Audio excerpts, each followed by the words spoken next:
Good morning, everybody. Welcome back to another fun episode of the Tim and Tim Show with Making Moves in Multifamily Live. Today, we're talking about unexpected disasters. Is that a fair thing to say? Disasters or nuances or sucker punches? I mean, all of the above. Yeah, I was trying to be purposely redundant and say unexpected surprises because I knew somebody would be like, aren't surprises by definition unexpected? But yeah, my English teacher would probably redline that or red ink it and say C minus confusing. Yeah. Or redundant, sorry. Hey, funny story. I got an A on a paper one time for writing a paper completely wrong about a book we were supposed to have read. Hey, folks, this is pre-Chat GPT and probably Spark Notes too, because I have gotten my way through some high school papers before on Spark Notes. Hey, so Old Man in the Sea, that book. My sophomore year in high school, we were supposed to have read Old Man in the Sea, and we had a quiz in English class that was like, okay, write a paper about the book that you were supposed to have read. I didn't read it, so I turned around to the girl behind me. I was like, what happened in the book? And she was messing with me, and she goes, he falls in and the shark eats him. I'm like, okay, cool. So I wrote a paper based on that ending. And you got an A on that? Yeah, my English teacher comes back and she's like, this is an extremely well-written paper. A minus. Next time, read the book. That's fantastic. I have to say, it brightens my day a little bit. It's like the 1970s edition of Sharknado. So anyway, Crystal, if you are out there, thank you. Oh gosh. Okay, so we want to talk about this because stuff happens all the time. I mean, you can never fully prepare yourself for what can and will happen and or go wrong in a real estate deal. Tim, why don't you talk about some of the experiences that we've had with some deals that just, we've had trees fall down, we've had tenants like fall through the roof. I mean, let's go through the gambit here of some things that really excite us when it comes to that. Oh man, unexpected surprises, right? So here's my favorite one. Guys, we're just going to give examples. So here's my favorite one. One day I get a call from a partner Tim and I have, and we have this mixed use property in South Carolina, and we get a call and he's like, so we just had a tenant fall through the floor into the restaurant below. Yeah. That was a first for me. I'm not going to lie. And I'm like, wow, I've never had that call before. I mean, forget the restaurant part, because that was the first mixed use I've ever owned. But yeah, I've never had a tenant fall through the floor. So, the long story short, guys, we had a clogged toilet on this property that was in a property. It was in a unit that the tenant was not home for a few days. So when it clogged and overflowed, it just ran for days, and it ended up messing up. I don't know, like what, Tim, like 3 units in 3 of the 8 units on the second floor. Yeah. So it messed up like 2 other units besides the unit that it happened in, plus the hallway, that led to all the units. So we were doing significant construction, and the hallways had been completely stripped down to the rafters, to the flooring joist. Sorry, I'm losing my train of thought here. And we were having, when tenants would come home, they had to alert us so that the contractor could lay down plywood so they could walk to their units. And this particular tenant came in, needed to get something. Contractor laid down the plywood. They walked in their unit. She comes back out. She leaves. And then she comes back up, I guess, because she forgot something. I don't know. Basically just decides to just go to the unit without the plywood on the floor, and didn't alert the contractor. And she ended up falling through the flooring into, through the ceiling to the restaurant below. And kind of the funny thing is the restaurant owner was like, I turned around and there's this girl standing in my kitchen. So I won't go into too many details of how that all ended up because so it ended up being a bit of a scam, by the way. But at the end of the day, yeah, that was one of those unexpected surprises that we got. And I remember, man, what was it like? Man, has it been like 2 years ago now? Remember when we had that storm come through Columbia, South Carolina, and like you woke up and it was like everything bad happens in threes, and it woke up and there was like a tree on the house, and then something else had happened too. I can't remember. Yeah. Oh, you're talking. Are you talking about that quad where the tree Yeah, ended up yeah, on the that's house? right. Yeah. So I didn't even own that one yet. Oh, that's right. Yeah, didn't even own that one yet, and I'm just driving by, and I'm like, I'm gonna go check on this thing that I'm getting ready to close on, and I'm drive by. I'm like, that's interesting. There's a Yeah, tree on the house. yeah. um, That's not and supposed to be there. yeah, and then we get a call from the property manager for a property it did own, and they're like, "Hey, there's a tree on the house." I'm like, "I know, but I haven't closed on it, so you need to call the owner." And they're like, "No, no, no, no, different property, one you own." Oh, Same multiple storm. trees. Yeah, Wonderful. same storm, different tree. Yeah. Well, yeah, I mean, look, it's these are people talk about being conservative in your underwriting and having contingency budgets and setting aside money for the unexpected, and everyone thinks that they're not going to be vulnerable to the unexpected.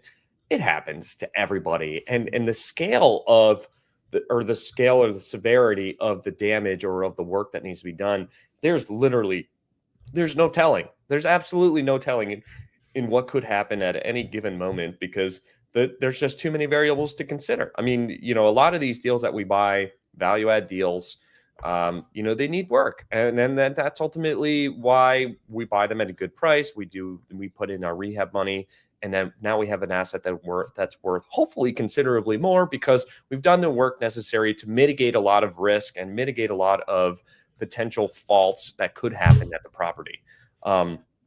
But so a lot of those things are, are physical, right? I guess that's a good way to say it. Physical damages that you can't expect. But the other side of it is the underwriting side of things. I mean, I know we've talked about this quite a lot over the last 12, 18 months or something. But Yeah, the unexpected changes in things like utility bills going up and unexpected changes in insurance prices going up 300% on coastal exposures and having your taxes be reassessed at a higher new millage rate, and then you trying to work with the city and to try to get the tax rate down, and it doesn't go anywhere, right? I mean, we've experienced the gambit of things that can't what could go wrong will go wrong, yeah. and you have to plan for it, and it's crazy to think that you're not going to have to need some set of reserve money on the side in order to make sure you can pay for these things.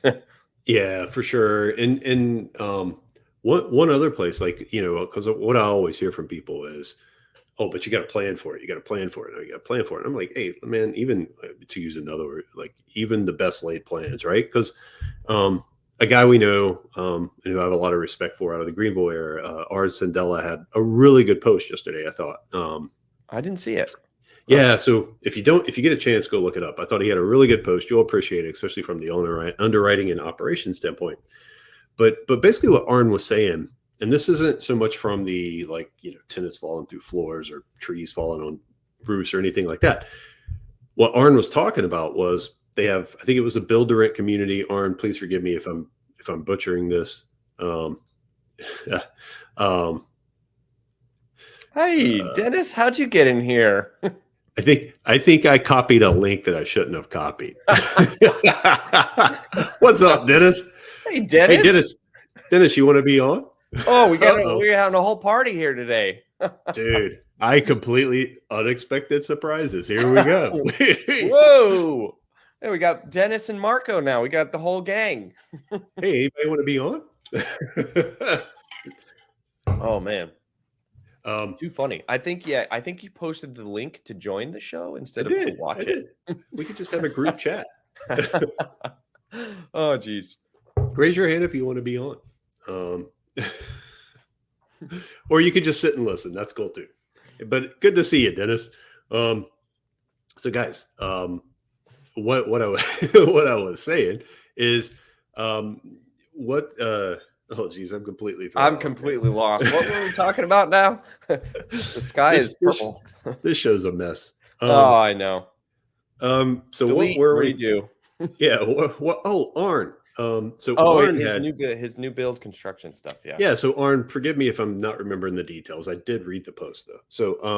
So I think it was a new build construction that they did. If you guys don't know, Arn's doing a lot of like build to rent stuff, and he um he had this post about, hey guys, like we underwrote it, we were conservative in our underwriting, we expected interest rates to go up from where we were. I think they were at like 3.45% or something like that, and they actually planned for a refi at a higher interest rate. And knowing Arn, he probably at least followed the rule of thumb, right? Maybe even put a little extra cushion in there. So I have no doubt that his underwriting was very, very conservative, but he's like, man, here we are. We're 2 years in. We got this 3.45% interest rate that has now converted to principal and interest, and we wanted to be back into an interest only product by now, but it doesn't make sense to refi, right? No, And because your and P&I so payment's still less than what your interest only payment would be exactly right on now, a in the cash down flow basis. right, and the downside is um, he's not able to return investor capital, right? Right. Like they had predicted, to return.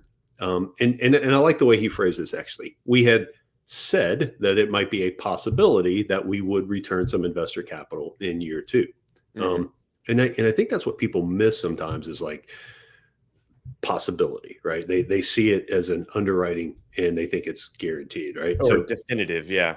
yeah. So, and basically what he was saying is, hey guys, like we were conservative, but we could have never predicted that the debt markets were going to accelerate like they did, that interest rates were going to take off like they did. And unfortunately, here we are. And it would just be a really bad move to trade in our 3.45% P&I payment, that we still have 3 more years Mhm. before the balloon kicks in for these 6.5% interest rates. Yeah, yeah, And you might as well ride it out for at least another 2 years and before seeing what happens. Because who knows? I mean, now you're looking at a refi in year 5 and yeah, getting 100% of your money back, probably plus a little bit of equity and still owning a brand new asset that's gonna continue to cash flow for the long run. yeah. I completely agree with you. And he had a really good point, which is like, hey, we're still Mhm. paying, out to investors, and the money's not lost. And this Yep, is what I thought was a really good thing is he's like, the money's not lost. Instead of returning investor equity right now, the tenants are just paying down your debt. yep. So Yeah, we have a better equity position in the deal itself, which obviously is it's pros and cons, right? I mean, because Um, some people might not like those bigger equity positions, but the pro of that is better cash flow because you have less debt to pay down, right? I mean, it's the biggest point is the money's not lost. It's not like we're right, upside down in this project that we can't refi. It just doesn't make sense to do that. And I have to right, give ourselves kudos on quite a few deals when we were buying in 2020 and 2021. Um, in 2022 when the rates were so low, we were underwriting rates to, I think we just refinanced out of a bridge loan that we had at 5.75% interest, right? So we thought we were going to be able to refi into a stabilized product, but we didn't underwrite it at like 3% interest. We underwrote it at like right, 5.5%. And now, granted, the rate was actually 7% instead of 5.5%, but we didn't underwrite it at 4, right? yeah, Or 3.5 or something crazy like that because we were like this is not sustainable. Like the rates are going to go back to where they were historically. I mean, and you and I had a lot of conversations about this. Was historically rates were between 5 and 6% for what most of the time it's been between 5 and 6%. yeah, So we're a little higher than that with the Fed rate being 5.25 right now. So then you have your spread on top of that, which is putting us in that 7 to 8 range. So yeah, rates are a little higher than normal right now, but they could go back down, or maybe this will be the new normal. I mean, I really don't think rates today are that bad. I mean, they could get no, better, of course, But I really don't think they're that bad. I mean, some of the agency loans that we're getting on our LIHTC assets are what, 6.25% interest. I mean, Yeah. I'm okay with that. Yeah. Would I like it to be 4.5, 5%? Sure, absolutely would. Who wouldn't, right? But I'll keep taking those 6% rates all day. Yeah. Yeah. So I completely agree. And, I think, I think it all comes down to kind of this, like, we have rules of thumb, keep adequate cash reserves, plan for the worst, all that good stuff. Rules of thumb with your underwriting, how many bips per year, expected Mhm. on, how many percentage points per year on exit with cap rate, all of that good stuff. Right. But at the Yeah, end of the and day, I think the biggest point there too is like, yeah, you could decompress the cap rate, um, but I still look at the price per unit on an exit just because I'm like, sure. do I really think this 1950s asset's going to trade for $350,000 a door in 5 years? Right. It Right. doesn't matter what my cash flow is. I mean, it does, but it doesn't, right? It's like, do I really think that it's going to be worth $350,000? And sometimes it's like, I don't think so. Yeah. Yeah. And the whole point is, guys, like, that they're just rules of thumb. They're guiding principles. Yeah. And at the end of the day, you still got to be ready to pivot, adjust, Problem solve. figure, You got to problem problem solve. solve, right? Yeah. Because what you know now is not going to be what your problems are in the future. So you're going to have to problem solve. I mean, we're going through plenty of problem solving right now with different lenders and insurance companies and Yeah. everything. I mean, there's so much stuff you have to be continually problem solving for. It's funny, I come downstairs after working, and my wife says, "What do you want for dinner?" And I said, "I don't like this game. I'm terrible at this game. I'm tired of making decisions because we're constantly problem solving all day long." Uh, Speaking of expecting the unexpected surprises, right? I never knew when I got married that what I wanted for dinner was going to be as big a source of stress in my marriage as it is. I don't like this game. Pass. My wife That and I doesn't will work look at each over very other. well. What do you want? I don't know. What do you want? Oh, great. Mm, Here we go. pasta it Um, is. fitting for yourself. Yeah, Uh, that's it. Peanut butter and yeah. jelly. Yeah. Exactly. But man, I think I think if there's a lesson to be learned here, it's like, guys, when you get into this, like, you can plan for all of it, but you got to be flexible. What's You that got saying with the Mike Tyson thing? It's like everybody's got a plan until you get punched in the face. Oh, I believe that's an old Vince Lombardi Oh, Vince Lombardi? quote. I thought it Yeah. was a Mike Tyson thing. Yeah, I think Mike may have said it a couple of times, but I think Vince was the one that kind of started it with, like, hey, Oh, he coined everybody, it and Tyson made it yeah, famous? yeah, everybody's got a plan until they get punched in the mouth, right? Like, Yeah, or in the mouth. Yeah, that's what it is. yeah, but yeah, and I don't know about you. If I ever got in the ring with Tyson, my plan would just be like survive. Um, Armadillo. yeah, come out of here with both my ears and not get killed. Yeah, yeah. Yeah, That's funny. so yeah, so Um, what other unexpected things have come up? What about tenant stuff? Oh, last week I got some text messages from tenants. That was unexpected. It's that will raise some eyebrows. I get a text message at like 9:30 at night, and it's this tenant texting me about some things, and they won't say who it is. These tenants are getting smart. They used like a Google number or something, and they sent me a text message because we tried to call it, and it just went like, to a nothing busy line or whatever. And it was like, man, it's interesting to see that how easily people can find your information on the internet. But I wasn't expecting that at all. I mean, we didn't really do much with the information because we couldn't verify it, couldn't identify it. But yeah, I mean, that's just another thing that caught me out of left field was, wow, somebody's addressing me as Mr. Tim. I was like, wait, who are you? yeah, that's Mr. Tim. I'm like, most of my contractors call me that, but that's about it. So yeah, it's funny, Tim's talking about that text messages and related to that, we just had a random letter at our company mailbox, same thing, exact Oh, same thing. did Yeah. we? I don't remember that. Yeah. It was on the exact same issue Tim's talking about. And of course it just said, sincerely, a tenant. something like Yeah. that. It's like, Annoyed tenant. yeah, it's like, Yeah, get in line. Everybody's annoyed. um, yeah. What else? What's another favorite tenant issue? Right. We talked about Oh, the tenant geez. falling through the floor. That was a good one. Text messages. Yeah. The I, Hmm. I mean, they're all over the place. Tenant issues are crazy. Here's one of my favorite ones. So we have a property here in Charlotte that was having some water intrusion issues. Oh, this is a good one. The guy was turning us into the city. I mean, and keep in mind, the every single time that it would happen, we try a new fix, right? We gutters, roofing, changing the angle, landscaping, I don't know, regrading outside his door. You name it. We were trying all kinds of stuff. And unfortunately, it didn't happen when you just sprayed water on the door or you had a light rain. It had to be a pretty heavy rainfall. So as you can imagine, you'd do something that you think might fix it, and then a heavy rain would come and you'd be like, oh, nope, that didn't fix it. So, and don't get me wrong, guys, like I felt really bad for the tenant. Like, I mean, this guy's like, his stuff's getting wet in this apartment. And I'm like, but we're trying really hard to fix this thing. And but he kept turning us into the city and kept turning us into the city. And then the city's like coming out and giving us violations and stuff. And we keep showing him like, we're trying to fix it. Here's the contractor quote, all of that stuff.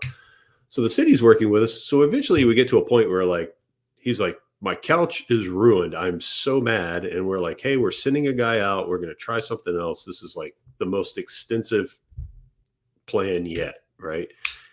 And then he wouldn't let the guy do the work. Oh, So the tenant, the contractor shows up. He's like, I'm here to fix the problem. Here's what I'm getting ready to do. I need to come inside your door and do a couple things. And the tenant's like, no, not letting you that's do like it. reminds of one of our tenants in the deep south. I won't mention the property or their location, but we had an issue with the roofing from the prior owner. So we bought this property in it was the end of a month, and then 3 days later, she filed this claim against us, and obviously, and now we're in a lawsuit because of it because we own it, and we're like, wait a second, we just bought this 3 days ago. We didn't Yeah. even fix this. We didn't have anything to do with this roof. And she's like, well, I've been dealing with it for like 3 months now. I'm like, that's the previous owner problem. But she submitted the claim after we took over ownership, so now it's my lawsuit, not his. Yeah. I was like, oh my God, you have to be kidding me. But there was, the roofer didn't repair the roof correctly and left holes in the roof around like the things that come through the ceiling for like the vents and stuff like that. And the tenant has a photo looking up through the ceiling and you can see the sky.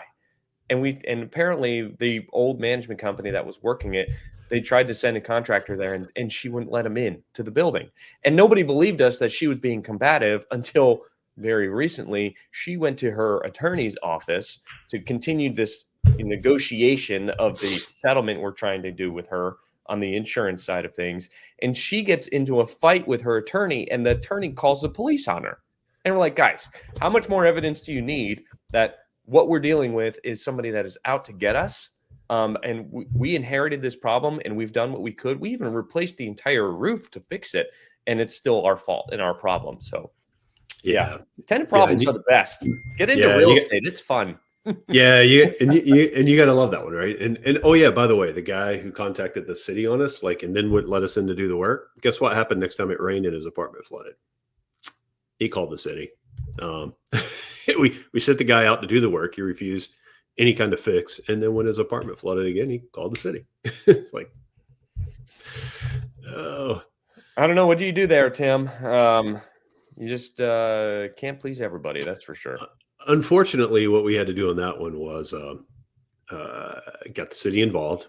They sent the sheriff with our contractor, and we knocked on the door and said, "We're here to fix your problem, and in case you have any questions, here's the sheriff." Yeah, right. And